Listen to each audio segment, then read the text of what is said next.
करीब 21 साल का एक लड़का बड़ा उदास था, परेशान था, सोचने पर थोड़ा मजबूर था। तभी वह एक अपने दोस्त के सामने जाता है। इतनी उदासी उस दोस्त ने उसकी कभी देखी नहीं थी। तो सोचता है, पूछता है कि आज तुम कुछ ज्यादा परेशान लग रहे हो, ऐसा लग रहा है जैसे कि कुछ सोच रहे हो। वो कहता है कि मेरी गर्लफ्रेंड ने मुझे बुलाया है मिलने के लिए, समझ नहीं आ रहा है जाऊं या नहीं। जब इस तरह की बातें सामने आती हैं तो दोस्त कहता है कि यदि तुम्हें बुलाया है तो जाना चाहिए, लेकिन जाने से पहले कुछ तुम्हें प्रोटेक्शन लेने की जरूरत होगी। अगर प्रोटेक्शन यानी कि अगर उस लड़की के साथ आपके कुछ संबंध बनते हैं तो कहीं ऐसा ना हो कि वो प्रेग्नेंट हो जाए। साथ ही उसने जब इस तरह की बात की तो वो बोलने लग जाता है कि मैंने तो कभी इस तरह की ऐसी बात की नहीं है। तब वह उसे सलाह मशवरा देता है कि क्यों ना तुम कुछ ऐसी गोलियां लेकर जाओ जिससे तुम्हारे शरीर के अंदर पावर, ताकत ज्यादा आ जाए। इस तरह की बात सुनने के बाद उसने कहा मुझे तो ऐसी कोई जानकारी नहीं है। तभी कुछ जानकारी वो लड़का जुटा आता है। जुटाने के बाद गोलियों का इंतजाम करता है और इंतजाम करने के बाद वो चला जाता है। लड़की के साथ वक्त बिताने का मौका मिलता है, लेकिन वो नहीं जानता था कि जिस लड़की के साथ वो इस तरह का काम कर रहा है, घिनौना कृत्य कर रहा है, शायद उस लड़की का यह आज आखिरी दिन हो सकता है। क्योंकि उस लड़की के साथ जब इसने यह सब कुछ किया तो उस लड़की की इतनी ज्यादा तबीयत खराब हो जाती है, खराब होते ही तबीयत लड़की की मौत हो जाती है। अब इस लड़की की मौत की सूचना न केवल गांव तक थी बल्कि आसपास के इलाके तक पहुंच जाती है। और जहां जहां तक अखबार, टेलीविजन, सोशल मीडिया के माध्यम से ये खबर पहुंचती है तो लोगों को यकीन नहीं हो रहा था। लोग सोचने पर मजबूर हो जाते हैं कि वाकई कोई इतना कृत्य, घिनौना कृत्य कैसे कर सकता है। आज की कहानी एक कहीं संदेश भी देगी और बताएगी भी कि कुछ भी करने से पहले हजारों बार सोचने की जरूरत है कि आप क्या करने जा रहे हैं और क्या नहीं। आदाब, नमस्कार, मैं दीपक शर्मा। आज की जो सच्ची घटना मैं आपको सुनाने जा रहा हूं, ये सच्ची घटना है उत्तर प्रदेश के जिला कानपुर की। कानपुर शहर का एक थाना लगता है शिवराजपुर। और बात कर रहा हूं 14 दिसंबर 2024 की सुबह लगभग 7 बजे के आसपास का वाक्य रहा होगा कि लोग एक शादी समारोह से लौटकर जब घर वापस आते हैं तभी अपनी बेटी को बार बार आवाज लगा रहे थे, लेकिन बेटी की तरफ से कोई रिस्पॉन्स नहीं आ रहा था। इसलिए घर वाले थोड़े परेशान हो जाते हैं। आखिरकार घर के हर हिस्से को देखते हैं, जगह जगह को देखते हैं। तभी उनकी नजर पड़ती है एक बेड पर। बेड पर जाकर देखते हैं तो उनकी बेटी लेटी हुई थी, लेकिन उसके तन पर एक भी कपड़ा नहीं था। वो निर्वस्त्र होकर लेटी हुई थी बेड पर। जब बेड पर जाकर देखा जाता है, इसी बीच में बेटी की जो माँ होती है वो अपनी बेटी को बार बार उठाती है। उठाने के बाद देखती है, लेकिन कोई रिस्पॉन्स नहीं आ रहा था। वो अपने बेटी के हाथ उठाकर देखती है तो उसके हाथों में भी जान नहीं बची थी। पैर उठाकर देखती है तो उसके पैरों में भी जान नहीं बची थी। गर्दन हिलाकर देखती है या कुछ भी अपना कोई भी पार्ट्स अपनी बेटी का हिलाकर देखती है तो कोई रिस्पॉन्स नहीं आ रहा था। तभी परिवार के जो जेंट्स पर्सन होते हैं वो पीछे हट जाते हैं और जो महिला वर्ग होता है वो आगे आता है। जैसे कि उसकी लड़की की माँ होती है तो वो आगे आती हैं, अपनी बेटी के पास में आती हैं। वो देखती हैं, बेटी को उठाने की कोशिश कर रही थी, लेकिन वो जैसे बेसुध लेटी हुई है, उसे इस दुनिया की जैसे बिल्कुल कोई फिक्र ही ना हो कि अगर उसे इस अवस्था में कोई देखेगा तो क्या सोचेगा। उस लड़की को जब जगाया जाता है तो वो जागती नहीं है और जब उसके हाथ पकड़े जाते हैं तो उसके हाथों में एक ऐंठन सी बनी हुई थी। यानी कि उसका जो शरीर था, जिस अवस्था में पड़ा हुआ था, ठीक वैसी ही स्थिति उसके शरीर की बन जाती है। क्योंकि जैसे वो लेटी हुई थी उसी स्तर से, उसी तरह से उसके शरीर पूरा अकड़ चुका था। वैसे भी बताया जाता है कि अगर कोई इंसान मर जाए या खत्म हो जाए तो लगभग 8 घंटे के बाद उसका शरीर जिस अवस्था में पड़ा हुआ है या लेटा हुआ है, ऐसी ही स्थिति उसकी हो जाती है। परिवार की इस बेटी को देखने के बाद हर किसी की आंखें खुली की खुली रह जाती हैं, सोचने पर मजबूर हो जाते हैं। माँ भी रोने लगती है, बाकी परिवार के सारे लोग रोने लगते हैं और इस रोने पीटने की आवाजों से जो बाकी के आसपास के घर थे वहां तक भी ये आवाजें पहुंच जाती हैं। तभी लोग इस रोने की आवाजें सुनकर मौका वारदात तक पहुंचते हैं। इसी बीच में कोई व्यक्ति पुलिस को फोन कर देता है। पुलिस मौका वारदात तक पहुंचती है। पुलिस को जैसे ही सूचना मिलती है कि यहाँ पर कुछ इस तरह की घटना हो चुकी है, क्योंकि परिवार के लोगों को भी लग रहा था कि ये घटना कोई सामान्य रूप से घटना नहीं है, जरूर कुछ ना कुछ हुआ है। बेटी नग्न अवस्था में क्यों पड़ी है। परिवार के सदस्य, ज्यादातर लोग शव शादी समारोह में गए हुए थे आखिरकार कपड़े इसके किसने उतारे होंगे।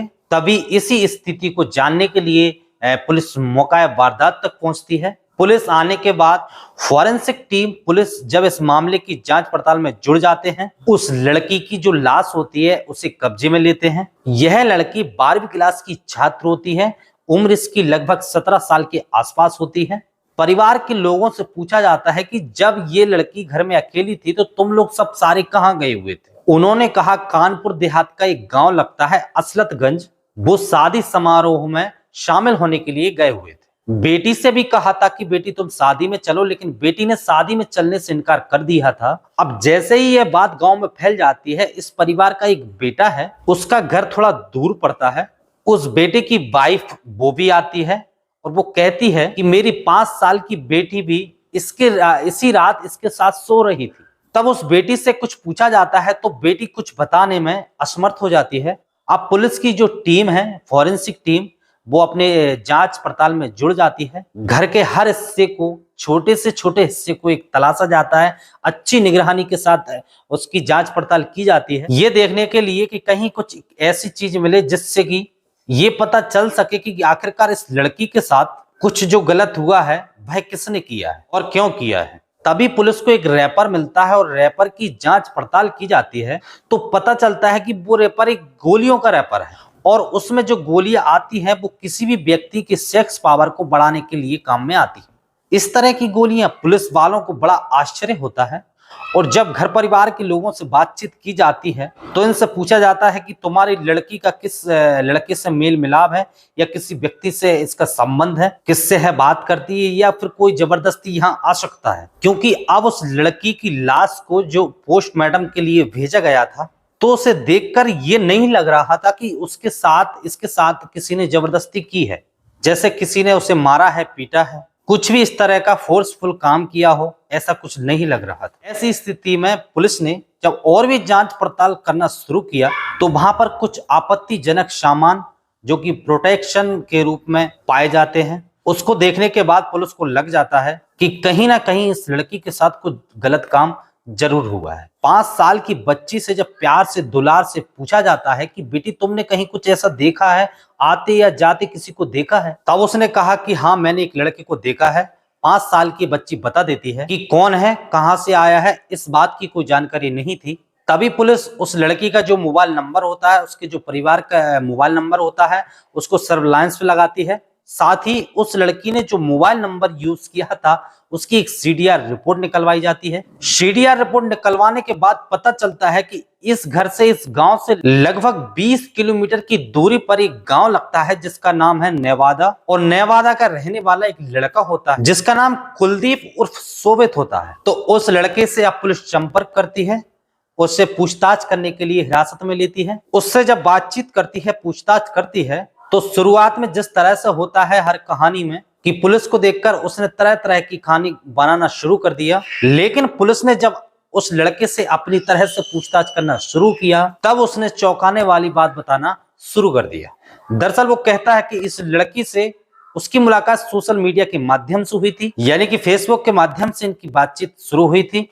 एक दूसरे से यह बातचीत किया करते थे, इनकी दोस्ती हो जाती है। दोस्ती होने के बाद एक दूसरे के बीच में इनमें एक प्यार हो जाता है। इस लड़की ने कहा था कि 13 दिसंबर 2024 को इनके परिवार में एक शादी है, इनके पास के गांव में एक शादी है, पूरा परिवार उस शादी के लिए जा रहा है, मैं घर पर अकेली हूं, या हो सके तो अपन मिल सकते हैं। तभी यह लड़की अपने एक बड़े भाई जो पास में रहता है उसके पास जाती है और उनसे बोलती है कि भैया मैं घर पे अकेली हूं, से उस बेटी को सुलाने के लिए लेके आती है, क्योंकि किसी को शक ना हो इसलिए उस बेटी को सुला लेती है। और वह लड़का रात 8:30 बजे के आसपास आता है। कुलदीप कुमार आने के बाद उस लड़की के साथ वह संबंध बनाने के लिए जो पहले से उसके दिमाग में खुरापाती चल रही थी, वह गोलियां खाता है, प्रोटेक्शन यूज करता है और उसके बाद उसके साथ, उसके शरीर के साथ वह संबंध बनाना शुरू कर देता है। 8 बजे से कहानी शुरू होती है और सुबह लगभग 3:15 के वक्त हो जाता है, लेकिन इस 7 घंटे के अंतराल में उस लड़की के तन पर कोई भी कपड़ा नहीं था। हालांकि इस बीच में उस लड़की को ठंड जरूर लगती है। जब ठंड लगती है तो घर में चूल्हे पर आग जलाई जाती है, उस लड़की को तपाया जाता है, लेकिन इसके बावजूद भी उस लड़के ने उस लड़की को कपड़े नहीं पहनने दिए हुए थे। वह लड़का उस लड़की के साथ गंदा और घिनौना कृत्य उन गोलियों के असर से, जो गोलियां उसने शक्तिवर्धक जो गोलियां खाई हुई थी, उन गोलियों के असर से जो घिनौना गंदा कृत्य किए जा रहा था, और कब न जाने उस लड़की की इतनी तबीयत खराब हो जाती है, लड़का समझ नहीं पाता है, वो लड़की बेड पर लेट जाती है। शायद उसने आराम करने की कोशिश की होगी, कुछ भी बोला होगा, लेकिन वो लड़का समझ नहीं पा रहा था कि आखिरकार करूं तो मैं क्या करूं, कैसे इस लड़की को राहत दूं, क्या किसी के आसपास से बुलाया जाए या फिर किसी से मदद मांगी जाए। उसने इस तरह की कोई जो भी समस्या उत्पन्न हो रही थी, उसने निकलने के लिए कोई रास्ता नहीं खोजा, बल्कि उसने खोजा कि किसी तरकीब से वो यहाँ से निकलकर अपने घर के लिए चला जाए, और चला जाएगा तो शायद इस बात का किसी को एहसास नहीं होगा। वो इस घर से भाग जाता है, और भागने के बाद अगले ही दिन, जब 14 दिसंबर 2024 के दिन दोपहर 12 बजे के आसपास जब परिवार वाले उस शादी समारोह से लौटकर घर वापस आते हैं, तो इस कृत्य को देखकर अचंभित रह जाते हैं, और ये सूचना सोशल मीडिया के माध्यम से बहुत तेजी से फैलना शुरू हो जाती है कि पास का ही ये गांव लगता है, और गांव में एक लड़की है। रात उसके परिवार के लोग जो शादी समारोह में गए हुए थे, और लड़की की मौत हो जाती है। मौत की जब खबर उस लड़के को मिलती है, तो उसे लग रहा था कि हो ना हो पुलिस उसे हर हाल में गिरफ्तार कर लेगी। आखिरकार 17 दिसंबर 2024 को पुलिस ने जब इस घटनाक्रम को खुलासा किया, तो यह बात आई कि यह सहमति से उसके साथ उसने शारीरिक संबंध बनाए हुए थे, इसलिए इसमें कुछ होना नहीं चाहिए। लेकिन वो नहीं जानता था कि पुलिस इस मामले में जो बयान देगी, पुलिस वाकई बड़ा शानदार बयान देती है। भले ही यह सहमति से था, लड़की की उम्र नाबालिग थी, यानी कि 18 साल से कम उम्र थी उस लड़की की उम्र, इसलिए इस पर रेप की धाराएं लगाई जाती हैं। साथ ही उस पर पोक्सो एक्ट भी लगाया जाता है। लड़के को गिरफ्तार कर लिया जाता है। गिरफ्तार करने के बाद उसको जेल भेज दिया जाता है।